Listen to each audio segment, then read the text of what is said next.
Okay, hopefully you have printed out a copy of this worksheet so you can follow along. If not, it's okay. Just copy the problems and we can take the notes on a separate piece of paper. That's okay. Here are the notes for this lesson. And you will need a calculator in order to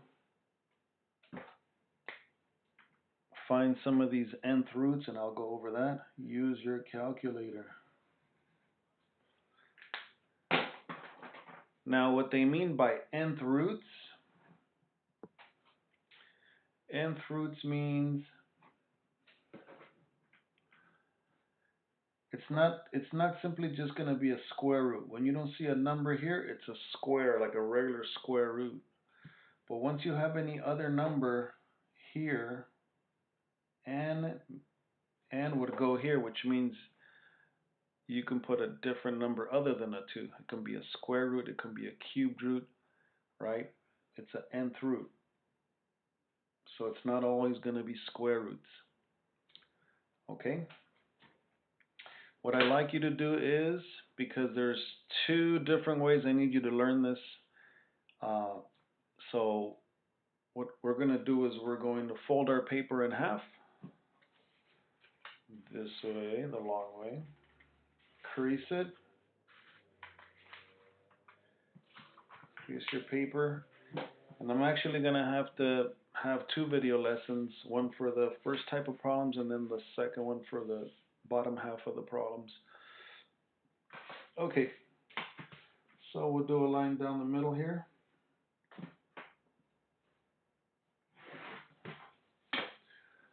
Okay.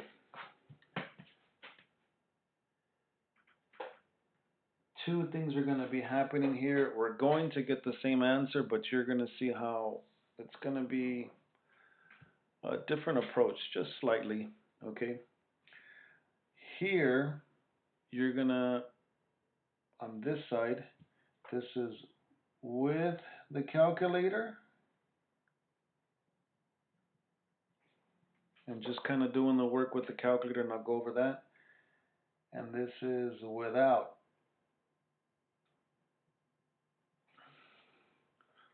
the calculator.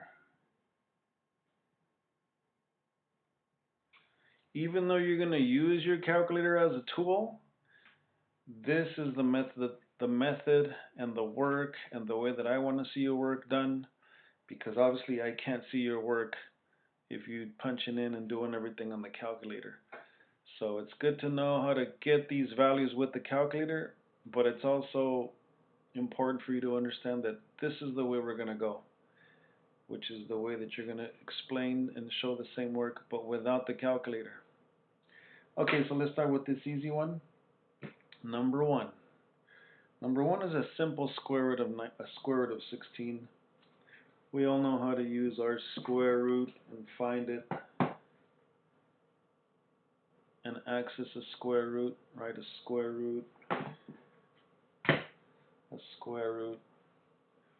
right? So we know that it's the square root of 16. You just punch that in.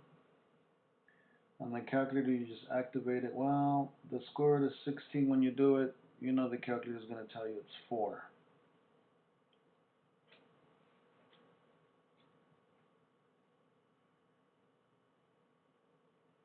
Right? Because 4 times 4 is 16. Without the calculator, here's where you have to change. Remember, we're trying to get these rational exponents. We're trying to not use these radicals. They're kind of confusing. We're trying to just use rational exponents. Rational exponents. So we learn to convert these radicals. We learn to convert radicals into exponents. So what it is like this. For this problem, for the square root of 16, you would understand that that's 16, and then this radical converts to the power of what? 1/2. This square root is a 2, but remember it's a power, but it's not a power of 2, it's a rational, right? A fraction. Okay. And then We learned over here that 16, well, why is the square root of 16 4? Because it's 4 times 4. There's two 4's, right? There's two 4's like this, 4 times 4. So what you're going to do is, here, showing it again without the calculator, you understand that 16 is 4 squared. 16 is 4 squared, but you still have that 1/2, right? And then what happens here? Power rule. Remember power rule? I know it seems like a lot of work, a lot of extra steps, but later for the more challenging problems, it's going to actually turn out to be easier. That's 2 over 1 times 1 over 2. We know the 2's cancel out, and you just get 4 to the power of 1. 1 over 1, which is just 4. See, we got the same answer, but we're going to lean towards this way using rational exponents. So you got to know how to change the radical to an exponent, and then from there, the 16 is 4 squared, and then those 2's cancel. Okay, let's do this next one. 324. The square root of 324, I don't know what it is. So, square roots are easy. There's a square root key, I'm sure, on every scientific calculator. The square root of 324 is the square, oh, this one I think 324, and then the square root button. Okay, 18. That means 18 times 18 is 324. That's what this answer means, right? This means that it's 18 times 18, or you can write 18 squared, right? 18 squared is the same thing.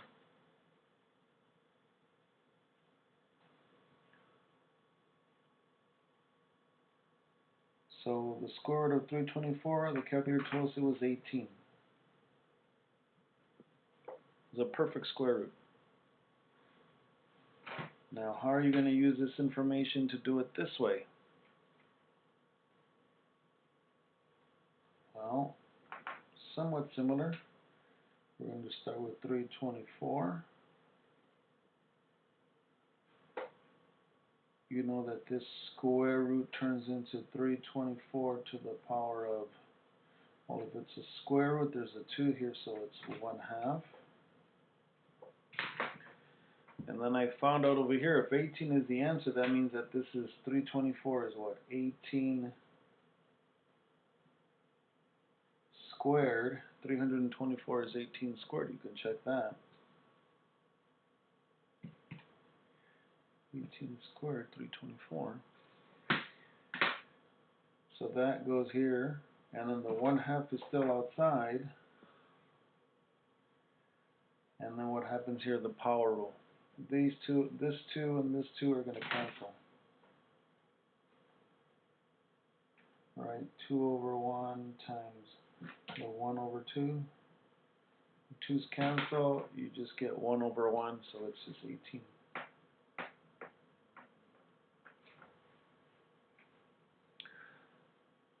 Okay, so we got the same answer. I know this way with the rational exponents and all, this is a couple of extra steps, but later you'll see this is the way we're going to go. Okay, the cubed root of 125, number 3.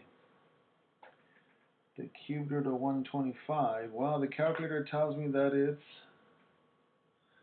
oh, how do you do cubed roots? What if you don't have a cubed root key? Okay, so on this calculator, let me zoom in a little bit here.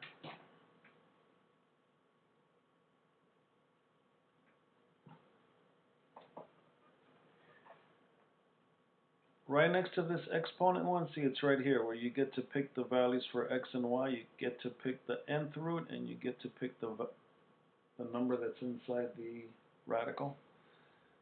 So I believe we put the 3 first, right? The cubed root. You do second function, hit that button, and then you do 125 and hit enter. And that is not correct. You see some of these work different. So this one you put, I believe, the 125 first. You put the inside number first, then you activate this, and then you put 3, and then you hit enter. That's the correct way. For a calculator like this, that's the correct way. The answer is 5. How can you check that? Well, if it's a cubed root, that means that it would be 5 times 5 times 5. 5 times 5 times 5, there's 3 of them, give you 125, and you can check that. Let me show you on a different calculator how do you do this. If you have a calculator like this, again, you'll have, this is your regular square root, and here's the one where you get to pick, again, let me zoom in a little better. This is the one you're looking for, the one where you can pick a nth root. Anything other than a 2 or a 3, this is your this one here is just your square root. But if I need a 3 or more, or a 4th root or a 5th root, you gotta use this key up here. Okay, so how do I do that? For the 125 again, you have a calculator like this.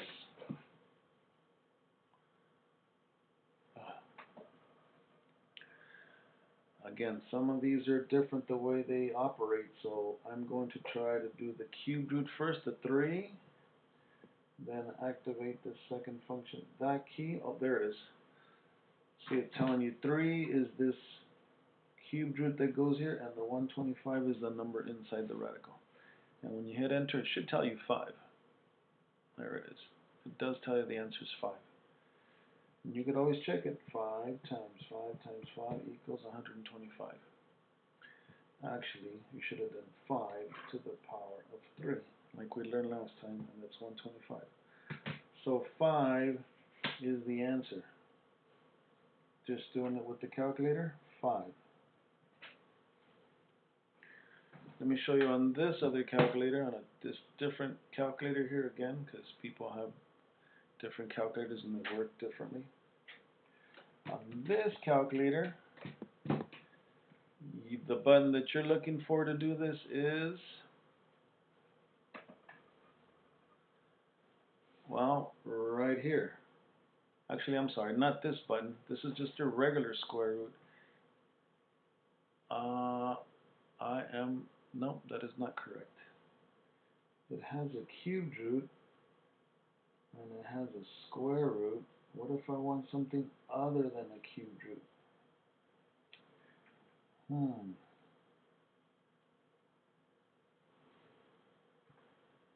where is it?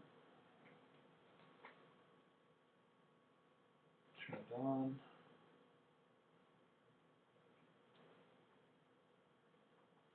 Well, email me if you have this one. Oh, I'm sorry. Here it is. Here it is. Here it is right here. See it with the square root? And it has a box on the outside where you could put the nth and then the number on the inside. There it is. I'm sorry. The cubed root, and then I'm going to,